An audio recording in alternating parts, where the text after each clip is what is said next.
хууль тогтоомж, журмын боловсролт эрхцэн орчныг сайжруулах шаардлагатай. За энэ дээр бол бас хэсэг судалгаанууд яваад улсын хурлын гишүүдч гэсэн ер нь зөрчлийн тухайд эрүүгийн хуулийн үүднийхний дээрлэгтэй холбоотой зүйлийг зөвлөж болох уу, болохгүй юу, болохоор бол яаж зөвлөх вэ?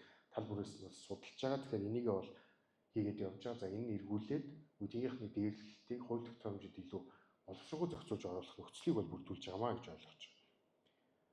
Тэгэхээр мэдээч яамдууд холбогдох яамдуудын боловсролын болон бусад яамдуудын за нөгөө талаараа хууль ёсны байгууллага хоорондын системчилсэн за хамтын ажиллагааг бол бас нэлийн тодорхой болгоод системтэй авч явах нь бол хамгийн чухал зүйл гэж бол ойлгож байгаа.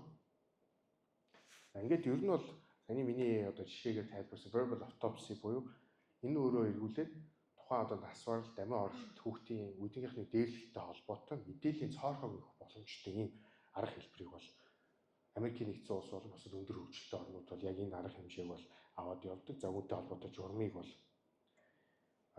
хэрэгжүүлээд явдаг. За энэ дээр бол үргэлжлүүлээд нуугдмал нас баралтын за нас барсан мэдээллийн бүртгэлийн за тэдгээртэй холбоотой судалгааны чанартай холбоотой асуудал бол бас их төлхөө орсон байдаг. За ер нь эрсдэлтэй хүчин зүйлс нь яг юу байгааг тодорхойлоод эцэстээ эдгээр энэ судалгаан дээр үндэслэн нэгдсэн бодлогыг бол боловсруулаад ийм системээр өндөр хөгжилтэй орнууд бол асуудлыг шийдвэрлээд явж байгаа байна гэдэг ийм үндсэн төгөлтүүдийг хийж байгаа.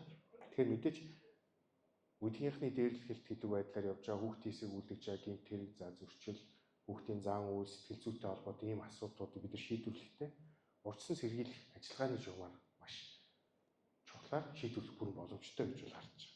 Тэгэхээр амин оролт гэдэг бол өөрөө хувь тавилан биш. За нийгмийн тогтолцоо, хандлага, нөөцөөс хамааралтай шийдвэрлэх боломжтой ийм нийгмийн эрүүл мэндийн олон хууль хүчний байгууллага, хуулийн эрх зүйн ийм асуудал байгаамаа гэдгийг бол тодорхойлж байгаа. Тэгэхээр үндсэн 3 асуудлыг бол ярьж байгаа. Нэгт нь дээрлэлтээ сэргийлэх цогц арга хэмжээ нэгдсэн бодлогыг боловсруулж за түүнтэй холбогдсон эрхцэн орчныг бол зайлшгүй бүрдүүлэх шаардлагатай байна гэдэг нэгтгэх юм асуудлыг бол олж тогтоож байгаа. За хоёрт нь бол системтэй, бүртгэлтэй, чанартай юм судалгааг, нарийвчилсан судалгааг бол улсын хэмжээнд бол авах шаардлагатай байна гэдэг ийм дүгнэлтийг бол гаргасан. За гуравт нь бол олон салбарын хууль ёсны байгууллага, олон яамдын олон салбар, за төрийн болон төрийн бус байгууллага, хувийн байгууллага эдгээр ингээ хамтарсан ийм үйл ажиллагаа бол өөрөө энд бол маш чухал үйл ажиллагаатай оролцож байгаа юм байна гэдгийг бол олж тогтоосон. Тэгэхээр хамгийн түрүүнд бол одоо Монгол улсын хэмжээнд бол цагдаагийн хууль хүчний байгууллага бол өөрөө урьдчилан сэргийлэх, гэмтэргээс урьдчилан сэргийлэх, ер нь асуудлаас урьдчилан сэргийлэх арга хэмжээ нь хамгийн өндөр үзүүлэлттэйгээр оролцож байгаа нийгмийн одоо байгууллага гэдэг нь бол маш ойлгомжтой тогтоогдож байгаа үндсэн статистик мэдээлэлээс ч тэр ер нь аль салбаруудаас илүүтэйгээр урьдчилан сэргийлэх үйл ажиллагаан дээр өөрөө цагдаагийн байгууллага, цагдаагийн урьдчилан сэргийлэх байгууллага, ер нь цагдаагийн байгууллага, хууль хүчний байгууллага өөрөө маш өндөр үзүүлэлттэйгээр оролцож байгаа гэсэн ийм асуудлыг бол нийгмээрээ бол ер нь бол харж байгаа. За энэ бүхий салбарт ер нь бол аливаа нэгэн байдлаар асуудал гарсны дараа шийдвэрлэдэг эсвэл байшин шатсны дараа түүний галыг унтраадаг биш, гал гарахаас сэрэмжилдэг, урдсан сэргийлдэг энэ үйл ажиллагаа хамгийн чухлаар тавигддаг. Тэгэхээр энэ тал дээр бол цагдаагийн байгууллага бол маш цагдаа хууль ёсны байгууллага маш өндөр үзүүлэлттэйгээр ажиллаж байгаад бол миний хувьд бол маш сэтгэл өндөр байдаг. За энэ байдлаар бас цаашаа үргэлжлээд явж байгаа юм.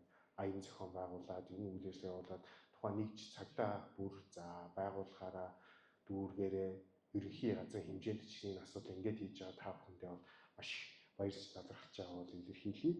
За ингээд үндсэндээ миний яг та бүхэндээ ярихаар ирсэн мэдээлэл бол дуслаа. Тэгээд эцэст нь хэлэхэд бол Монгол улсын иргэдийн, Монгол улсын нийгмийн эрүүл, аюулгүй орчинд баталгаатай амьдрах эрхийн хамгийн урд фронтод цагдаа хууль хүчний байгууллага ажилладаг. Тэгэхээр та бүхэндээ маш их баяртай гэдгээ дахин давтаж хэлье.